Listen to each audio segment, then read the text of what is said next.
I don't know what came over me, but I gave Caleb a resounding punch to his face. He was stunned in silence as he fell backward on the ground. I picked him up and took out my money from his trouser pocket and then threw him back down on the ground. Caleb started to cry loudly like a little baby. It was comical to see a teenage boy crying on the ground. However, my mother came running out the door hearing her baby boy to help him up and find out what had happened. When she learned that I had fought with him, she was surprised and then started to reprimand me.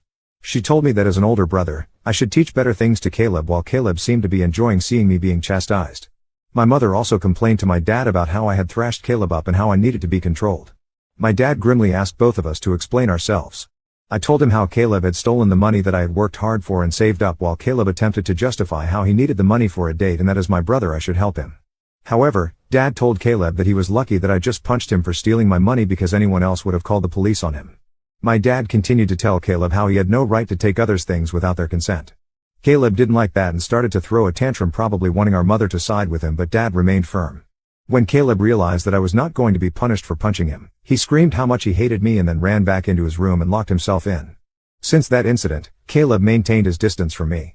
He had finally realized that he could not bully me anymore, and even Dad was not supporting his antics. For the first time in a long time, I felt we were equals. Even though he could not physically hurt me, he would try to verbally say nasty things to me when he knew our parents would not be around. It definitely got worse as he got older. It felt like each year, he became angrier and had a shorter fuse. If I approached him to ask something, he would simply ignore me to my face and walk away out of the room, calling me a nerd or a loser under his breath.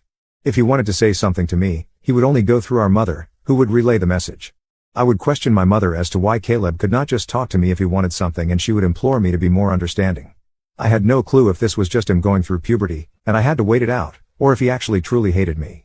I used to be able to deal with the things he would say over the years, but it got to a point where I just wanted to move out of home to get away from him.